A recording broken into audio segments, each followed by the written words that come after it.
2025 is a make or break season for guys like George Pickens, Travis Etienne, and maybe even Justin Herbert. We discuss players that are on their final chance to prove their fantasy worth in fantasy in today's episode of Locked On Fantasy Football.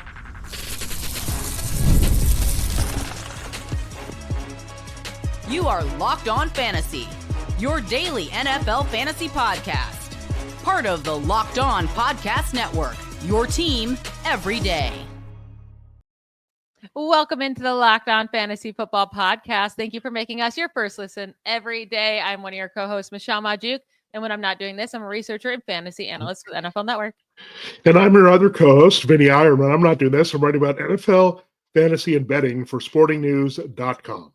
Today's episode is brought to you by FanDuel. Right now, new FanDuel customers can get $150 in bonus bet if your first $5 bet wins. Download the app or head to FanDuel.com to get started.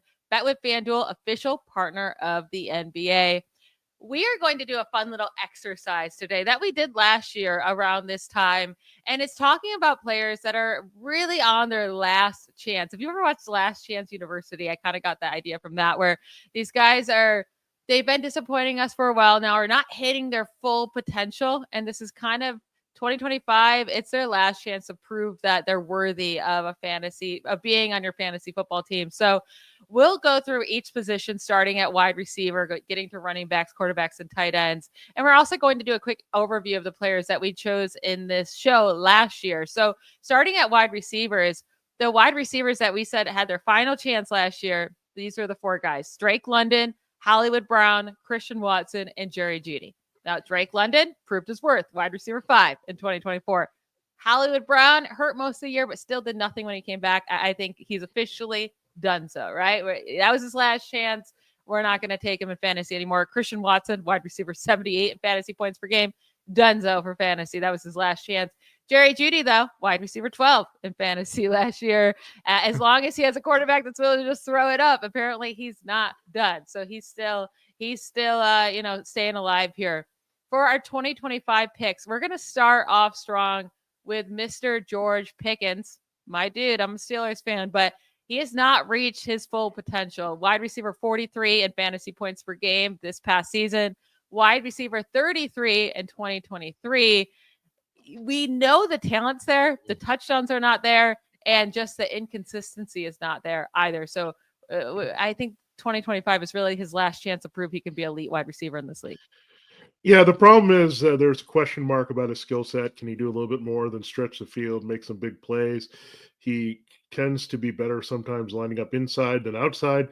So he's kind of all over the place with his talent and skill set. So I think he needs that other guy, and he hasn't had that other guy since Deontay Johnson was happy for a brief period of time on the field together with Pickens. That was a long time ago, it seems like. I mean, you had Deontay Johnson play for 3 teams last year. So when you look at it, you're looking at Pickens not being a number one, right? He needs some help. He needs another receiver. He needs a Chris Godwin type, right? He needs somebody that's going to be reliable for the quarterback to get open on the shorter to intermediate routes, and then Pickens can stretch the field against more favorable coverage. He's not meant to beat the top corners in this league. I mean, that's not going to happen. The guys, especially that have top end speed that can stay with him vertically. So he needs somebody to distract and take away the attention in coverage to help. And I think that would be a big boost here for George Pickens, because look, I know he can make big plays. He also could use a quarterback who consistently gets the ball downfield. Now he had Russell Wilson flash with him, but I think the biggest thing with Pickens is, again, he needs to be treated like the receiver he should be, and he needs a quarterback who can get to him, but not as necessarily the clear-cut number one option.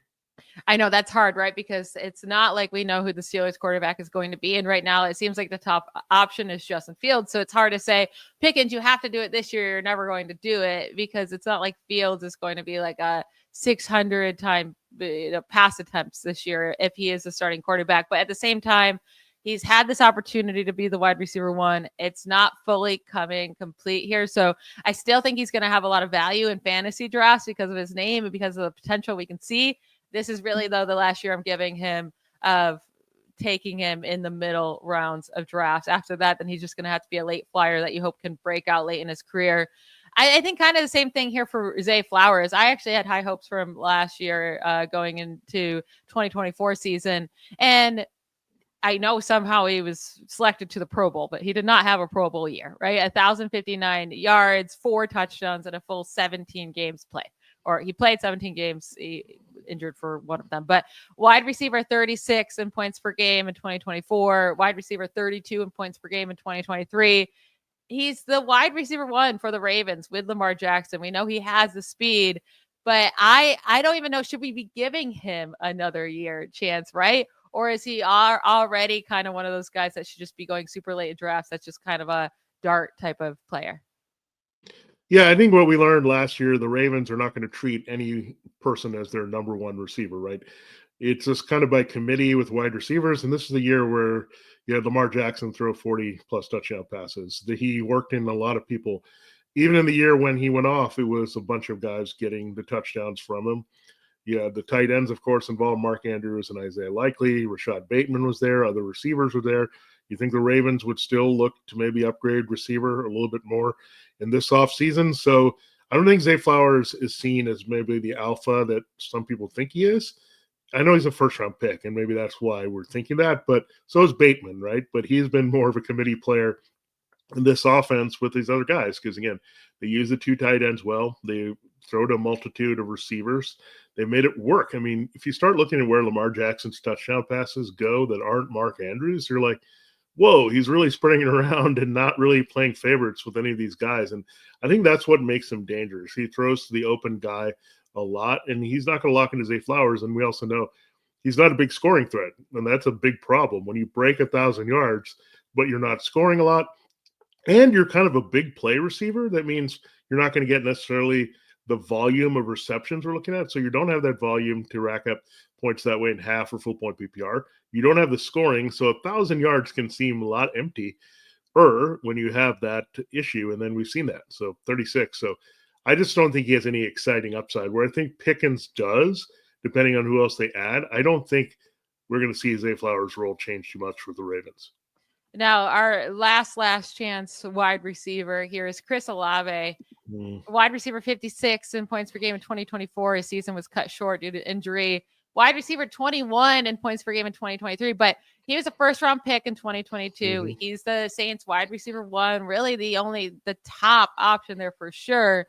And he's not giving us the ceiling we thought, right? That many thought going into his career or going into 2024 that he could be a top 12 wide receiver. And I'm already off of him. I was last off season too of being a top 12 guy, but this is really the last year he can prove he's even a top 24 guy, right? That can stay healthy, that can be a wide receiver 1, that can get it done with. He had 138 targets in 2023. It just didn't turn into enough production for fantasy to make him like a great fantasy option. So I do think 2025 is his last time to prove he can be even a top 20 wide receiver in this league.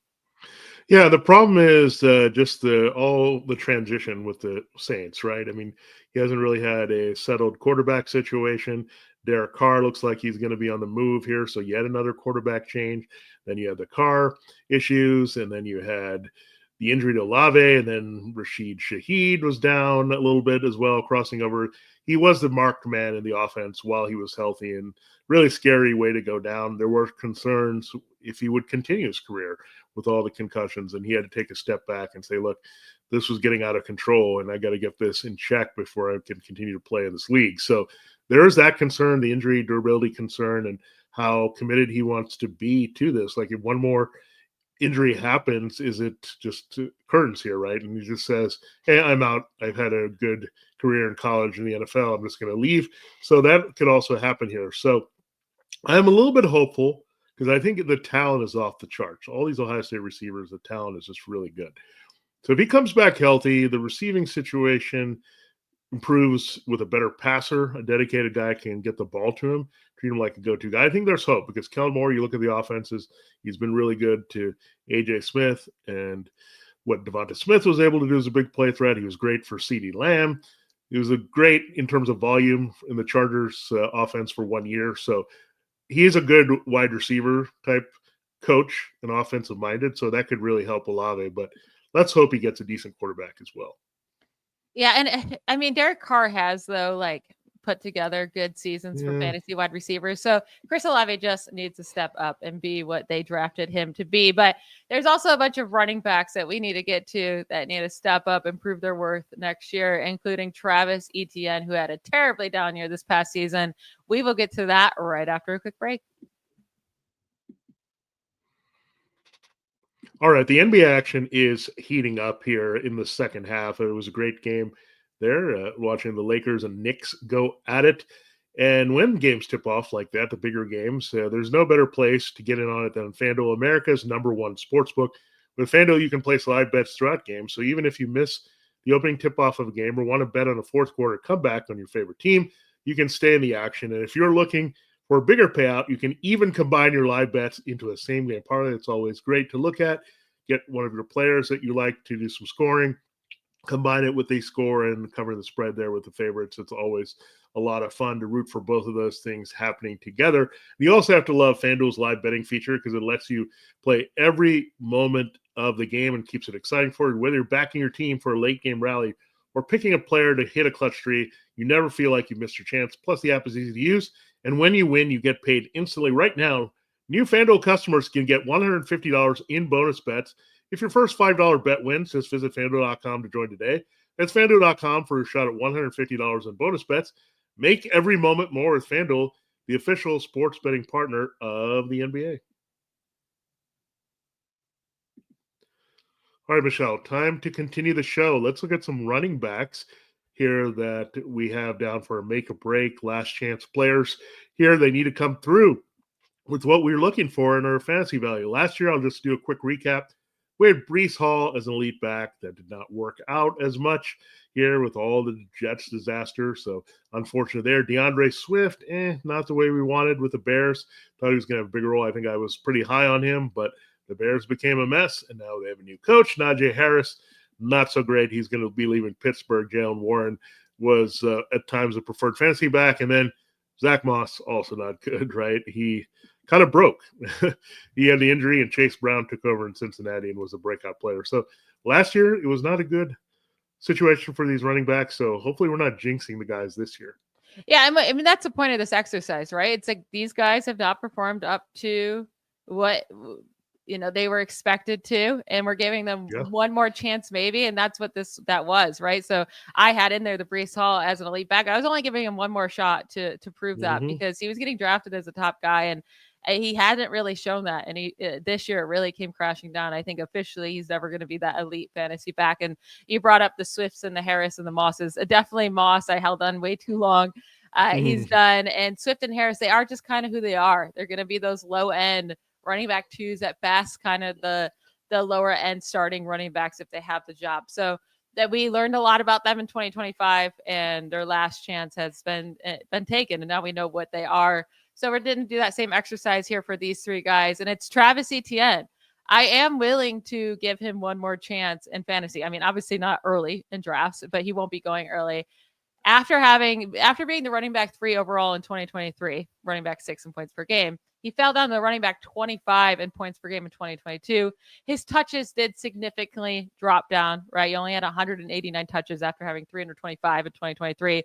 And then his touchdowns, he had 12 in 2023 and only 2 in 2024. Now with the coaching change, hopefully they know how to utilize him more. He also just didn't look like he cared at all to play for this team last year. Maybe he's rejuvenated. That maybe they have some hope with a new coaching staff. So this is definitely, though, the last year. If he has another miserable year, then he just shouldn't even be on draft boards.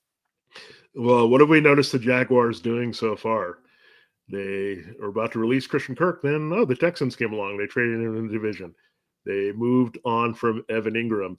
They're cleaning up some of this stuff that was here existing in the previous offensive mess with Doug Peterson and Press Taylor and whatever may have trickled back to Urban Meyer in that situation. So they're starting to clean house a little bit on what was there before Liam Cohen and his coaching staff. So I don't know if Travis Etienne is going to be swept away with that as well, but it could happen, right? If you want to make a loose comparison, this is very loose. When you look at Travis Etienne and Tank Bigsby, who reminds you a little bit more of Bucky Irving, he reminds you more of Rashad White. I would say Tank Bigsby is more of the guy that's like Bucky Irving, the strong running back who finishes in the red zone, looks good, runs hard in there when he gets the opportunity. I'm not saying he's a world beater, but you have to look at it from the coach's perspective. Liam Cohen coming in there, he's going to adjust some things. Same thing the way that Rachaad White was looked at the year before. And then Cohen comes in, okay, he's going to pivot to a new guy, Bucky Irving. So, again, this happens all the time when you have new offensive coaches taking over. I'm not hot on Travis Etienne. It's kind of weird. Like his issues have like trickled down to be a concern for his brother, who's in the draft, Trevor from Georgia. So it's kind of people are just kind of waning very quickly on him as a first round pick. We just had to remember that. So I don't know. I might be already out, but this would definitely be his last chance. He's got to prove himself, or it's going to be Tank Bigsby time for the key role in Jacksonville going forward. Yeah, and I'm completely out on Tank Bigsby, but if both of these guys disappoint next year and Travis Etienne, then I just think they're looking for a new running back come in 2026. It's not going to go to Tank, but the next guy, this is not so much like prove his worth for fantasy. He's done that, like he's a fantasy asset, but prove that you can be a top 10 running back, right, for fantasy, because he consistently goes in the top 3-4 rounds of drafts, and he probably will again this year. And it's Kenneth Walker, who's been the running back 15 in points per game in 2024, running back 20 in 2023, and running back 15 in 2022. So very consistently, a middle RB2 type. But we've seen big games from him. We know he's very, very, very talented. We know he can break off long plays. It's just he hasn't been able to put together a full season of consistency, hasn't been able to have a big touchdown year either, and has had trouble staying healthy. So I do think overall that he's just not a guy that should be going in the top 4 rounds, right? But maybe this is his last chance to prove that he is. And if he can't break this running back 15, then I just think he should be one of those guys that you kind of just take later as what you're going to get from him, but it's not super exciting. Yeah, unfortunately now he's going through a different wave of offenses. Like every year it's like adjusting to a new scheme, and it's a departure from Ryan Grubb, who's back there at Alabama. And now you have this situation with Clint Kubiak. How does it play out for Kenneth Walker? If you look at the styles of runners, Jack Charbonnet seems like a better fit for what they want to do. But it's very weird, right? It's like Kenneth Walker is good, but then you need him to score in some of the games. He's highly inefficient. And then he pops up. You got to sweat him out on the injury report every week. It's always something like oblique or hamstring or like something that you're looking at Kenneth Walker wondering if he's going to play. And it really has gone either way, right? You come down to the wire, you're at the end of the week like, oh, I think he's looking good. Then he doesn't play. And then he's like, oh, he may not play. He didn't get a lot of practice time. Then he plays. So he's very confusing, very frustrating. And then when they plug and play Charbonnet, he has big games, much bigger games than when Walker is the lead back. So there's so many question marks here with Walker. Again, the durability issue is definitely the biggest concern, right? To keep him from that elite, reliable, consistent score. And I'm not saying he can't score, because some of his games are based on scoring multiple times, but then he'll go like 2 or 3 games where he's like getting 70, 80 yards and doesn't find the end zone. It's kind of like very weird, inconsistent. So I think this is definitely it for him if he can't prove himself over Charbonnet, but I'd be very wary to draft him. So we're going 2 for 2 in guys that I'm not really interested in so far in 2025.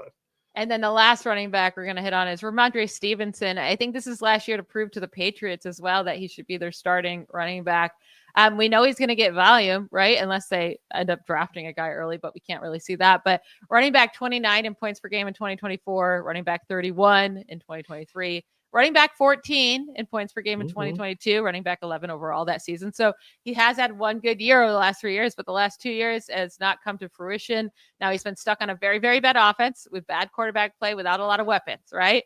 But this year they bring in Josh McDaniels, who hopefully will fix their offensive play calling. They have Drake May coming into his second season. They seem determined to get playmakers for Drake May, receivers. So Ramondre Stevenson, like you need to step up a bit more and prove to us that you deserve to be on fantasy teams, because this last 2 years, you really haven't proven that at all. Yeah, this is the guy that I would be high on, because you're rebooting everything in New England in terms of getting an upgrade of the offensive line. That's coming. We figure they're going to overhaul it through free agency in the draft. So that's a big step, not just for the pass protection, but the run blocking. Drake May should get more weapons. And Drake May has weapons. This offense will be more productive and move the ball. Stevenson will have more opportunities on shorter passes to pad his stats that way as a check down guy for Drake May. And if they're better at moving the ball, that also means Stevenson will get more scoring opportunities inside the 10. So I do like Stevenson quite a bit because, again, Josh McDaniels is back. McDaniels as a head coach, always terrible. As an offense coordinator, specifically in New England, always great. So this is where we're back here to this level, and I think they know his skill set. They know he can catch passes. They know he can stay on the field for 3 downs. So, again, I have hope here because everything is blown up. I think a lot of Stevenson's lack of production has been just the way he's been used and people questioning, should he be the guy? You don't have that with his coaching staff. Right? I think Mike Vrabel and Josh McDaniels will trust him quite a bit here. So I do love it for him to rebound. But the other two guys, a little cold on. Stevenson also has no real competition because I don't think they'll bring back Antonio Gibson to kind of steal annoying touches. So he also is the best situation to be a feature back to these other two guys. We're going to get to quarterbacks and tight ends that are on their last chance in 2025. And I'll say the guys that we said were on their last chance in 2024, they did not come through whatsoever. They have officially used up their last chance. We will get to that right after a break.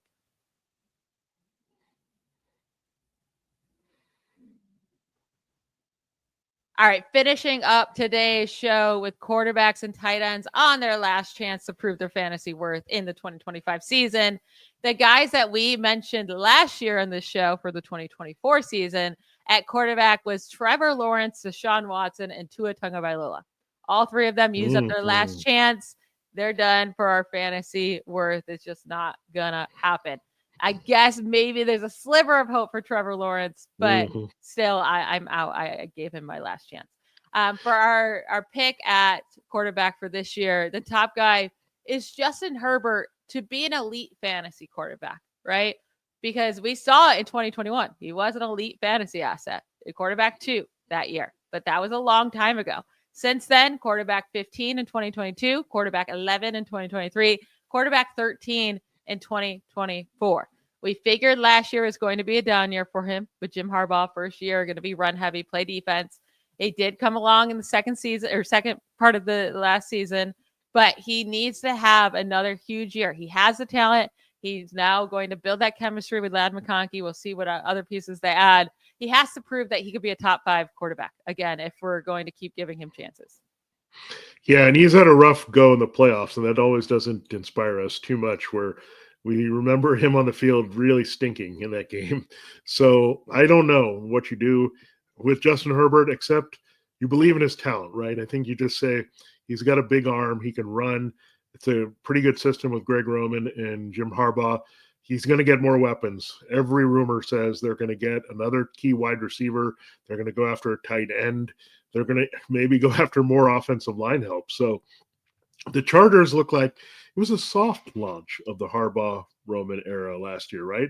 They wanted to see what we had that was working, what was right, what we can assess. And then Herbert really came on strong at the end of last year when McConkey was fully there as a receiver. So I'm really excited about Herbert. Let's be hopeful. I mean, he's got the complete package. We know that. And it also helps he has a history of doing that. So it's very interesting. We went back to that draft in 2020 where we had Tua taken in there, Herbert as well. Burrow and Hurts have been awesome, right? So it's like trying to catch up to those 2 guys in fantasy quite a bit here. So Herbert can definitely join that club. Tua is already out, but Herbert's talent is just too good in a good offensive system, which is going to be improved, and the second year. So all these things add up to a big, big year, I think, for Justin Herbert. And then the other quarterback I wanted to hit on here is Bryce Young. It's been not ideal for him to start his career, right? Quarterback 35 in his 2023 rookie season. He did jump up in his second year, quarterback 24 in points per game in 2024. And definitely towards the end of the year, he really started to shine. But I mean, I do think he's going to be one of those late round guys that people are definitely going to give a chance this year. And it's going to be the second year with Dave Canales. You assume that they're going to add more weapons, and then the young weapons he had this year, another year with them. But I mean, it's his third year now. And if he cannot prove that he's worthy and that he can be a competent starting quarterback and that he can put up some fantasy points, then officially I do think we as a fantasy community and then also probably the Panthers are going to have to give up on him. Yeah, it's a little different than Herbert. I mean, Herbert could have a subpar average year, but if the Chargers win, I think he's still going to be the guy. I mean, they've given a ton of money to him. There's no commitment here to the future of Bryce Young. I mean, going into year 3, 4, coming up, almost the rookie contract ending. So he's got to prove himself big time. And when I say prove himself, I think he's got to do 25 plus touchdown passes, right? To kind of establish himself as a guy, do some running, have some effectiveness there. But everything is there as well, right? I mean, he looked good in the second half of last year. Much like Herbert, he was also learning in a new offense. So, and that may have been the soft launch of the Dave Canales era. So go get him some more weapons. It looks like they're committed to doing that as well and doing maybe some offensive line upgrades. We thought they might be more defensive minded early. They might pivot a little bit in the draft to make sure Bryce Young is where he needs to be. So I'm excited about what he could do. I want him to be the face of the franchise here in Carolina and really live up to that, at least play well. Like, we're not going to bang the table here for him as a top 12 QB, but if we get him to the top 15, 20, that's something that you look at. So he has lower expectations. I still think he could have a very good year, again, depending on the weapons they have. We know the history here. Geno Smith, Baker Mayfield, any seasoned type quarterback with Dave Canales puts up the numbers, and I think Young can do that to a lot more of our satisfaction here, to at least be a 2 QB guy, streamer, and get in that conversation weekly. And then moving to tight ends, last year, the last chance for Kyle Pitts. I mean, I've been off Kyle Pitts forever, but everyone's last chance for Kyle Pitts. And yeah, he failed. Tight end 21, it's just not going to happen for him. And then the other guy we named was David Njoku to do it for a full season. And again, he didn't do it for a full season. He was tight end 5, though, in points per game, 11 games played, and he did it with Jameis Winston. So when he has a Joe Flacco, Jameis Winston type quarterback who's willing to just chuck it up, that is great for David Njoku. I don't know necessarily that we can say that was his last chance because he is able to put up some big games with the right quarterbacks. But again, like, he cannot be drafted early. It would have to be a late round draft pick or kind of that streamer option. For our tight end picks for this year, I don't even know if he deserves another year, but it's Dalton Kincaid. We got to put him here. Tight end 22 in points per game in 2024 after being the tight end 14 in his 2023 rookie season. He was a first-round pick in 2023 draft, 25 years old. Now they're coming out that's saying Kincaid was just super injured this past year, so maybe that's why he struggled. But, I mean, he's going to obviously not be taken early in drafts this year because he failed miserably this past season. But for him to be even selected at all, he's going to have to show some growth and promise and score some touchdowns, really, right, with Josh Allen. Yeah, I'm not very hopeful here. And look, and they're all not going to work out like Brock Bowers, immediate first-round pick with dividends, Kyle Pitts, Dalton Kincaid. These look like really bad picks. And sometimes, Michelle, going back to like an Eric Ebron who had one big year with touchdowns, sometimes it's a little dangerous to take these guys that are like, they're like hybrid type, right? Like Pitts and Kincaid, then you can't quite fit them in your receiving core. They don't block well enough to stay out there. They have to share tight end responsibilities with other people, right? We've seen that as well. Dawson Knox has got a deal and been around. Like, he's been annoyingly around and involved here with Dalton Kincaid. It hasn't been the solo show at tight end that we expected. And what else is happening here, right? The Bills, with Joe Brady, we have very good evidence that Dalton Kincaid is not forced into their offense. He's a 6 for 50 type guy. It seems to be his like average, or even a kind of what is, that's almost like his ceiling, right? 6 for 50. Like, oh, we got 6 for 50. We're excited with Dalton Kincaid. He was very frustrating. I had to start him basically because that was a frustrating thing. Like, oh, he's got upside this week, and I would keep starting him, and then you would get nothing out of him that you really wanted except 10 to 12 points. Like, okay, it's not very exciting to play him. So I'm not so sure. I mean, we've seen of Joe Brady a year and a half. We've seen Khalil Shakir get the monetary investment. They've got Keon Coleman, who should have a bigger year. They're going to look for a receiver, whether it's keeping Amari Cooper or try to get another wide receiver. So the year where there were no wide receivers in Buffalo, that was supposed to be his weird year to take off. And now it's getting a little crowded. The offense isn't a fit, and we have more evidence that he's not the preferred tight end here in Buffalo either. So a lot of strikes against Dalton Kincaid. And the last person that we're going to talk about for last chance in 2025, it's Cole Kmet, who out of his 5 seasons in the NFL, he's only had one good fantasy season, right? And it really wasn't even anything spectacular. He was tight on 8 in 2023. That was by far his best year. I will say he's shown flashes. He's definitely had some big games. I was actually shocked by the stat. So when looking at tight ends with the most games with 20 plus fantasy points scored in half PPR since 2022, these are the top guys. Travis Kelce with 6 such games. George Kittle with 6 such games. Cole Kmet with 6 such games. Those are the 3 guys tied at the top there. So I was shocked by that. He has 4 games with 20 plus points scored over the last 2 seasons. That's the most among tight ends. So he's definitely shown flashes. When he gets the targets, he can do it. And now he has Ben Johnson. And if Keenan Allen's gone and it's Rome Odunze and DJ Moore and Cole Kmet could be that third / second guy, like I do think he has it in him, but this is the last. I mean, how long can we wait for it, right? So this is his last chance to prove he could be a fantasy asset. Yeah, everything that we thought the dots would connect for this Bears offense, I think you'll start to see those connect this year, right? We were like, okay, so use all your intermediate weapons, like you have DeAndre Swift out of the backfield, you got Cole Kmet. Now, if they don't have a slot receiver replacement, that's actually a good thing for these guys, right? Because then they have to kind of take over that intermediate role in the middle of the field as much. And if I'm the Bears, I would lean that way, right? I know in Ben Johnson, he had a elite slot there, and I'm on Ross St. Brown, but you adjust to what you have. And DJ Moore and Rome Odunze are more like speedy, quick guys that are on the outside. So then I think they reevaluate to say Keenan Allen is ancient. We don't necessarily need him in this offense.